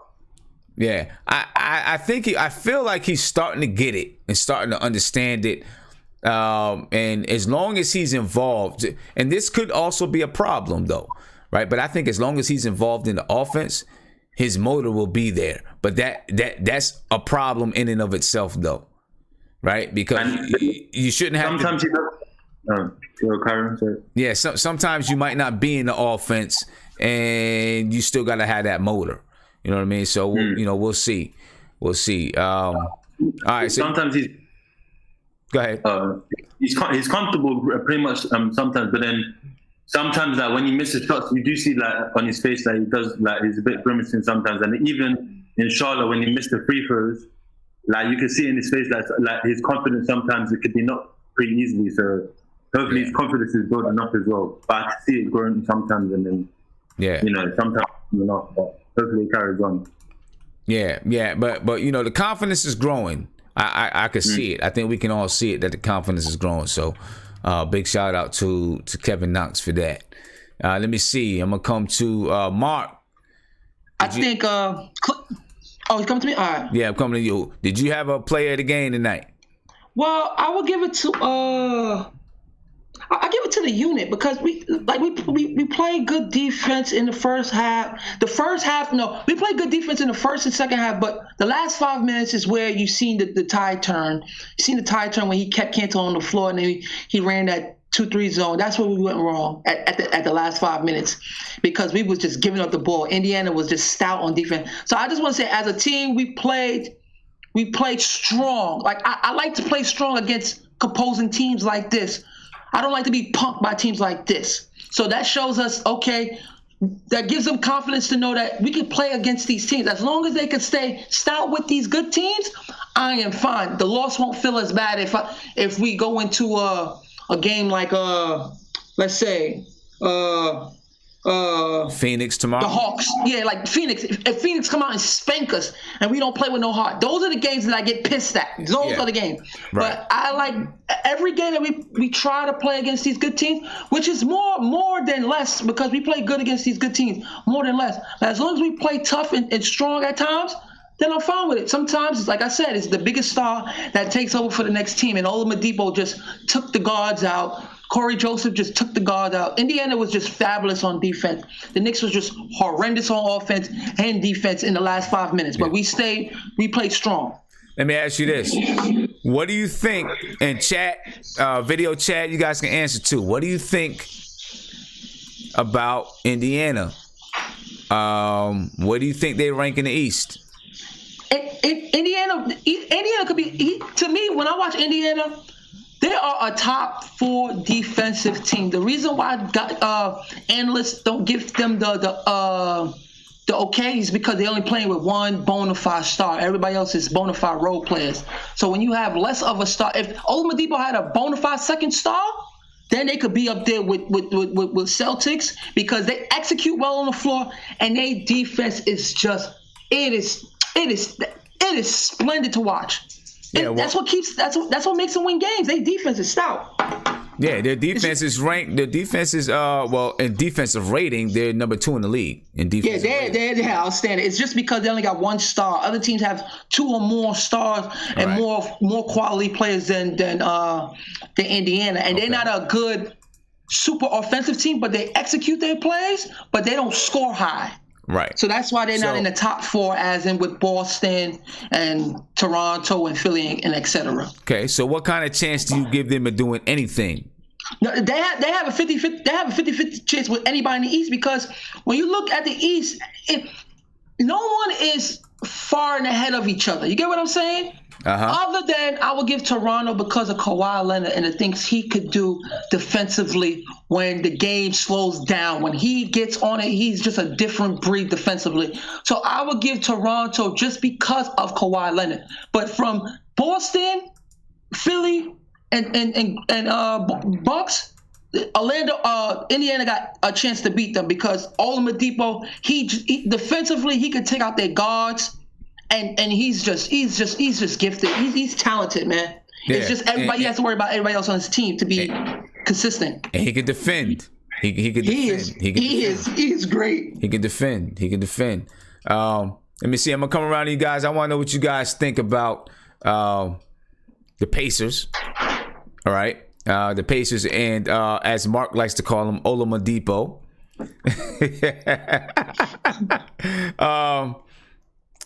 Guillermo, did you have a play of the game? And then tell me what you think about the Pacers.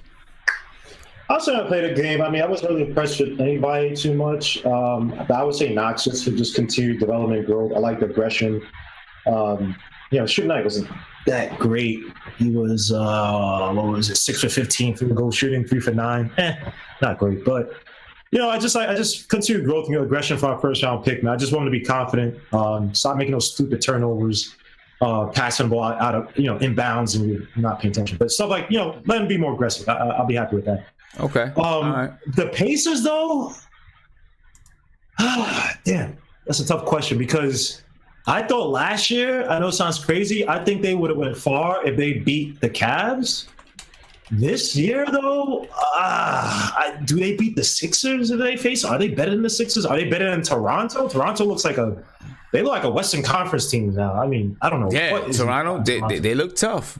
They look sure, man. They look like an alien squad, dude. I don't, and they had that dominant win without Kawhi the other night or a few nights ago. So the Pacers are probably, I don't know where they are right now, Sim, but I'll probably say top 4, maybe, because you got Raptors, Sixers, the Bucks. Can't take that with me.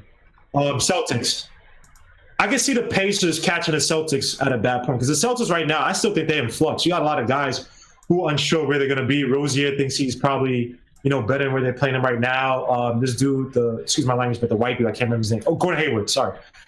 He doesn't want to drive to the basket anymore, for good reason. He got hurt, whatever. So they're a little bit different. They look strong with Kyrie, but they're not the same they don't seem as low as last year. So Pacers could be top 4. Their defense is going to keep them a lot of games, but everything goes to Oladipo. So okay, right now the Pacers, as we speak, as far as their record-wise, their ranking in the Eastern Conference.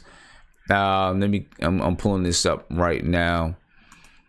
The Pacers are, and the internet's going slow. Here we go. The Pacers are 3rd in the East. They're 20-10. Milwaukee Bucks are 19-9. Toronto Raptors are 23-8. Philadelphia is 20-11, and I believe the Pacers just beat Philly before they played us. Boston's 18-11. All right, so we got some really good teams jumbled up here in this 1, 2, 3, 4, 5. The top 5 teams are pretty good. I would say this. I don't know if they have the firepower because look, last year in that playoff game against the Cavs, that Oladipo, that was Super Saiyan Oladipo, man. He went off. He I don't know what was in him. I mean, always thought he was good, but he went off. I don't know if he can repeat that this year. He's having a good year, and tonight, I mean, look, when he wants it, he could get it. Right. Like in terms of points and whatever, like he just gets a basket, he shoot the 3, but everything goes to him, Sim. I don't know if they got the depth of the Raptors. The Raptors are deep. Yeah, that's the thing. That's the thing. That's the thing. The Raptors, yeah, they're definitely pretty deep, and yeah, I don't know. I'm with you. I don't know if they have, that kind of depth. They got some good ball players over there. They do. I mean, and they play discipline, Sim. When you see them play on offense and defense, they are, especially on offense, they look good. I'm telling you, Sim, go watch. You're gonna see when you watch the game again. They were killing our zone by having basically feed our guys into stupid positions, and then they have their big man basically make a pick on the guy who's supposed to be on the guy in the corner. They ran that to efficiency, man. They can play, man, but I think the Raptors going to take it out the East. I'm sorry, I know I'm going too long, but I think the Raptors take it out the East, man. That Raptors team just looks okay. And you know what's crazy, man? The OKC, they had a lot of players. They had a talented team before they made the trade for Melo and Paul George. They had a lot of players over there. Oladipo was there. Sabonis was there. Doug McDermott was there. Now those guys are all on the Pacers. Of course, Cantor was there. They had some talent over there, man. You know what happens with that? Westbrook is starting to get into his mental maturity. He got into it a year too late because you see what is happening now. He's conceding a lot more on that team. He's starting to realize my forced triple doubles, they're not winning us playoff games. And you see him conceding a lot more to his teammates. So I think he's developing a lot better. But damn, if he could have done this a few seasons ago, man, and then just have Paul George come over, Paul George, Westbrook, and Oladipo, and then Sabonis. Wow. Lord Jesus Christ. Wow. It is what it is, but I mean, I mean, hey, it is what it is. The Pacers got a nice little squad going. They got a nice thing going. It makes me so upset that all these teams somehow, draft so well and get so much. They become, they become sorry teams, and then all of a sudden, They draft well. They make a couple of moves, and boom, they're right back where they belong. You know, and I'll say this, Sim. I feel you so much on that, man. It hurts me. First of all, the Thunder, I think, have been the best drafting team out of any sports team for the last, I don't know how many years. If you take the talent they've had over the past 10 years or whatever, it's disgusting. So, but I would say it's for the Knicks. We're drafts recently. We've given up too many picks in the past, but recently we've been drafting a lot better. Yes, the KP thing has been a big turnover. This past draft, Traore, Mitchell, and Knox, it's a very underrated draft. So I'll give it to the Knicks. We're starting to come around. But if we trade any damn first-round draft picks again, man, I'm going to be pissed. Do not touch our first-round draft picks, man. But we're doing a lot better job, man. But I feel you. We're getting there. We're getting there. We're getting there. All right. Well, we might as well stay with you on there, Guillermo. It sounds like Two Summer says, Sim, hopefully that's the Knicks next. Hopefully it's the Knicks next. It seems like all these other teams, man, they fall down, become sorry, and then, you know, they build back up. And some of them don't even do it with draft picks. It's draft picks. It's free agents. It's finding the right. It's understanding what they want to do. And the type of team that they want to be. The Pacers have always had this identity of being a tough defensive team that plays scrappy. And they kept with their identity, and look at the team that they built. Just by going out and finding players that play that style of basketball, and they built this type of a team. You know what I'm saying? The Knicks have, we want to do this, then we want to do that, then we want to do that, then we want to do that. Hopefully, Fizdale and they say they want to play a fast, an upbeat, fast style with that the guys that play hard. That's what they said in the beginning of the season. I see some of it sometimes I don't. I guess it's gonna take some time to get there, but hopefully we just stick with it. Let's just stick with something and try to build it, and not. I'm about to do a video about this whole thing with Kevin Durant and why I don't think Kevin Durant is coming to New York. You know what I'm saying? I'm gonna do a video about why. But I don't want us to jump off the bridge and do the things we did in the past, man. And that's why it bothers me sometimes when people keep, they start talking about all these other free agents. I know we got to get free agents. We're gonna get free agents, but I just want us to do it the right way. Get the people that play the way that we want to play, but we got to have an identity first, right? A vision. Two Summer says a vision. We got to have a vision and identity first. And I still don't know if we have it. I don't know. I know we got a collection of players. We have some talent. Let's see if we have that. We'll see. But I'm gonna do that video, and I know there's gonna be a lot of discussion about it when I do it too. I don't want Kevin Durant, but that's just me. Player of the game. Sounds like the chat's kind of unanimous. Besides Mark, who picked everybody, kind of picked the team. Player of the game.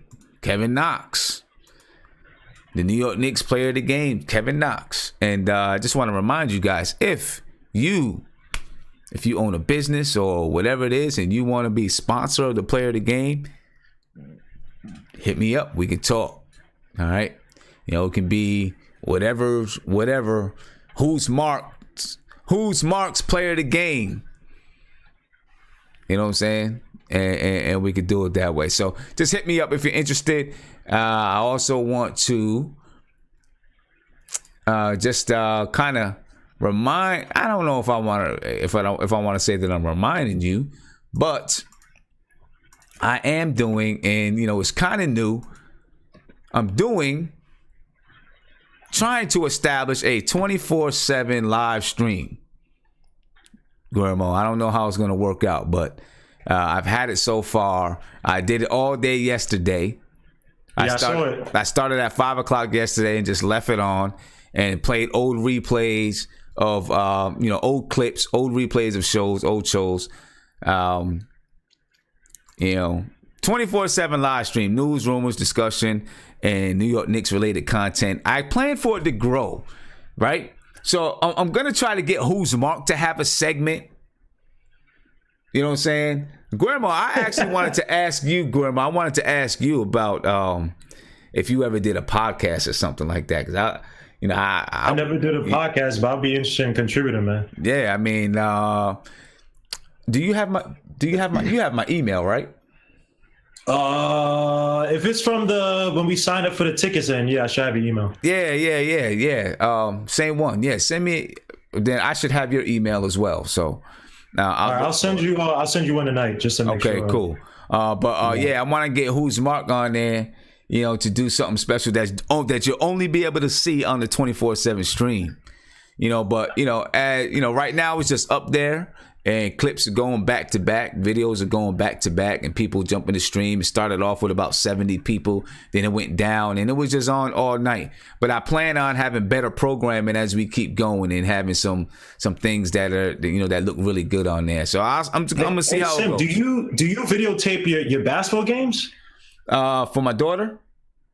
For your daughter, and then for your intramural team. No, not for the 18 and over team. I don't tape that one. That one is I don't tape it. I don't know why I don't tape that one. I tape my daughter's game so we can break it down and we can look at it, and then the team can look at it. With the 18 and over team. In terms of content, that'll be, sorry to cut you off, in terms of content, especially if your team are running plays and there's certain philosophies you want to run, or certain plays you just want to run, I think you should have that at least show like a quarter or two and just have that running as a part of the stream. Yeah. My 18, I think they would, people on the stream would probably be more interested in seeing the 18 and over team, because we got some really good talent on the team. We are undefeated in our league. And we're getting ready to go into the playoffs. The way the league goes, you play like 10 whatever games, then you go into the playoffs, and then right after the playoffs, the next league starts. Today, and I'm dealing with a bunch of young guys, everybody came late. Right? Everybody came late. This is what happens when you're dealing with kids that are 18, 19, 20 years old. Everybody came late, right? And we have 4 players. Our 5th player came just as warm-ups were winding down so that he can get in the game, throw on his sneakers, got in the game, right? Bam, team jumped off 8-0 on us right off top. They jumped off 8-0. And I'm like, here we go. We probably about to take a loss. In my mind, though, I'm kind of thinking it's a good thing if we take a loss because we haven't lost yet, and I'd rather take a loss now than in the playoffs. You know what I'm saying? Right. A couple other guys trickle in. We're playing. You only get 4 timeouts, and I'm debating whether or not I should take a timeout. We've usually been good at responding. I take a timeout. We get down 10 points. I take a timeout. Like, yo, what are y'all doing? I mean, what are you doing? Did you come to play ball or what? Right? Because it was just dumb. The other team wasn't doing anything. It was just dumb turnovers and stuff like that we were doing. We get back out there. We still can't do anything. We get down about 16 points. Halftime, I think we were down 11. Down 11 points at halftime. We come out in the second half, still playing garbage basketball. Right? The ball is sticking. It's not moving. Everybody's playing garbage basketball. Our leading scorer couldn't hit a bucket. I had to pull him out because he started doing dumb stuff. Sit him down. Finally, with 5 minutes left, we're down 10 points. Finally, we get it together. And, we start pressing and trapping full court. We save the lead. And with about a minute left, we get it steal. We go down. It gets blocked. We inbound it. The same kid who got blocked, he knocks down the 3. We go up 1. And they came back and scored. But then we came back. We got fouled. Went to the foul line. Our leading scorer knocked down 2 of them. And then after that, it was over. We trapped them up. Got a couple more steals. Game was over. And I think we actually knocked them out the playoffs, which is a good thing because we probably would have, if we would have lost to them today, we probably would have had to play them in the first round. And to lose to, because the first game we played this team, we won, but they got disqualified because they started tripping. Like they started cursing and yelling and hollering, right? And so they got disqualified. But it was a tight game. today was a tight game. This is a team that, even though they had to fight to get into the playoffs, for whatever reason, they match up well with us. You know what I'm saying? I don't want to play them in the playoffs, really. I don't know what's going to happen. I don't know what's going to happen, but we might have to play them in the playoffs. But I guess it was kind of good that, you know, we had to, we faced some adversity because we've been beating everybody by 20 and 30. So we faced some adversity today. Hopefully, you know, that lets the guys know, okay, maybe we can lose a game and we be ready for the playoffs. So we'll see what's up. But yeah, this 24/7 live stream, hopefully it's gonna work out.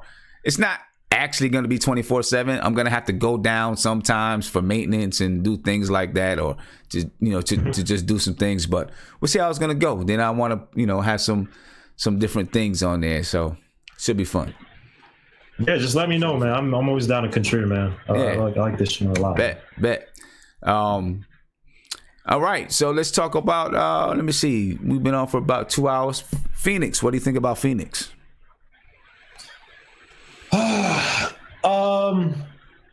This should be a good win. Look, we know who their go-to guys are, Booker, and they have, if you thought the Knicks are dysfunctional, the Suns are just a mess. Tell me about a team, man. I'm not impressed by Ayton. I never was. I didn't like him at Arizona. I didn't know what the hype was, especially when they lost in the first round. Josh Jackson, he's starting to do a little bit better, but he definitely wasn't worth that. What was he, number 3 pick or whatever he was? He could be a problem. That's the guy you don't let him get hot. He's a fill guy, right? His offense is still trying to come along. So he's a guy you don't want to get hot, and he still plays fairly good defense. The guy Devin Booker, I don't even know what his stats are right now, but you should know how they're going to play. They're going to go through Booker. They have a lot of talent, but they haven't been able to mesh. This is a game that obviously you want to be aggressive, and I will say this, what I saw in the Pacers today, I saw a lot more cutting, especially on the weak side, which I was impressed with. I still don't think we do enough of it on the weak side. I think we move around too much of perimeter, too much predictable move on the perimeter. But this is a game that, and I'm not going to say we should win because I've said that against the Heat and we got destroyed, and I said against the Magic we got destroyed when they didn't have Aaron Gordon. But this is a team, we have to play lockdown defense, play smart defense. They're going to take bad shots. They're going to make dumb mistakes, and this is a team you can't let down, man. We got to play smart defense. I don't know if Dotson comes back, but I want to see him play a lot more. I think when Dotson comes in, he fits such a system, even though we don't have one. He fits coming around and playing off ball so well. And I think that also should rub off on guys like Knox. Because, look, Knox is making good threes in the corner and stuff like that, but he's another guy, when you look at his Kentucky tape, you got to move him around and have him just moving off ball, just constant devils off ball, and have a team, have their defense running around, getting gassed out, trying to hold Knox and Dotson. So I want to see more, when he comes back from injury, I know his shoulder thing, Dotson and Knox being aggressive. I want to see Frank being aggressive, man. He only had, I think, 4 attempts to ice him. What is it? He had 1 for 4, something like that? Yeah, 1 for 3 or 1 for 4, something like that. You got to be aggressive, Sim. And I understand, look, the Pacers got some big men. I want to see him draw foul. I want to see him get down, drive to the basket with some gusto, and if guys commit, you pass it to Kenny, you pass it to big men. But when you drive to the basket, you make the defense have to commit one way or the other. Right. And it can't just be Moutier trying to muscle guys in, because Moutier's doing it. I don't really have 15, but at least he's trying to make concerted effort. Frank needs to do the same, man, and assert himself. I understand why they got man, but he needs to be more consistent and trying to push the tempo, drive to the basket, and take advantage of some of these smaller guards that play him. This guy has a 6'7" wingspan, whatever he has. Like, come on, man. Yeah. Be aggressive. Yeah. All right. Any last words for the night? Nah, man, I guess I'm going to be at playing ball tomorrow, so hopefully I catch you guys on the stream. But, yeah, man, just all right, go man. Knicks. I want to see my young guys be doubles and be hungry, man. So see you guys. See you soon. I'll email you. Yeah, email me. All right, cool. All right, peace. Peace, y'all. All right, Nate, been quiet. I ain't heard from you in a while, man. This Phoenix game, what do you think? Well, I mean, we should win this game, but I'm a little worried that, you know, the way our defense has been playing lately, you know, Devin Booker could go off, you know, and then what better place to go off than in the Garden? Right. Ayton Cantor matchup is going to be fun to watch, you know. Two centers that don't play defense, so that's going to be fun. I mean, overall, just want to see the young guys keep developing, man, and hopefully we can get another win and, feel good about ourselves and go from there. All right, man. All right, Nate. Probably catch you tomorrow night. Yeah. All right. Have a good one. Peace. Later. Mark, it's on you, man. All right, tomorrow should be a Cantor game because DeAndre Ayton, boy, is he soft. Okay. He is soft. He can't play defense. He's just he's another one of those other underwear players. The only reason why I thought he's gonna be good because he's easily gonna put up what he's putting up right now, double guy. Right. But tomorrow should be a Cantor game. We should live in the paint because Phoenix is just terrible in all aspects. Yeah. Okay. Mark, you seen the 24/7 stream, right? Yeah. Right. What I'm trying to do there. So look, what's up, man? You trying to get give you a spot on there? All right, listen. I have an idea. It's I want it to be called Dare Mark. Okay. Because I want it to be like more. I want it to be more of the fan engaging with me, asking me questions or advice in any aspect. I want it to be more all around, so it could bring different people. If it gets out there, well enough, you could bring different people into your show other than just basketball fans. You know what I mean? And make them basketball fans or Knicks fans. But that's what I have in my mind. A show called Dare Mark on this joint, on your segment. Okay, because the 24/7 stream is just always going to be up, and I'll be showing replays of old shows, right? Okay. But eventually, though, I want to get to the point. It's probably never just going to be someone on here live all the time, but get to the point where there's a segment that really is doing just straight up Knicks news. I mean, just different segments that you're only going to find on the live stream. I'll still do videos. Still do. Of course, I'm still gonna do these live. Pregame, postgame, and all that. But the live stream is gonna be there for people to come in, get information about the Knicks, chat, on a regular basis, and Now that you say that, it sounds kind of perfect for me because I want it to be exclusive in a way where it's not too much of me because. It's like when you watch First Take and all that stuff, I kind of hate that it's 5 days a week because they constantly keep talking about the same topic over and over and over again. Very true. And it's like there's no exclusive. You can't be too exclusive to your fans because nowadays you can't give fans everything that they get tired of. You get watered down, and I don't want it to be like that. I want to have some spunk in the show and unpredictability to the show other than predicting the show every time it come on. Yeah, and I'm trying to get more fans to be involved in it. So if people that's out there, if you guys have content that you want to put up on this live stream, right? Send it to me. I'm putting my email. My email's in the chat right now. Send it to me. All right, and I'll figure out where that fits. And put it up on this 24/7 stream. You know what I'm saying? Send it to me and let's do it. We're gonna make this thing pop off. See, I want to find a graphics, the designer artist, computer one to build out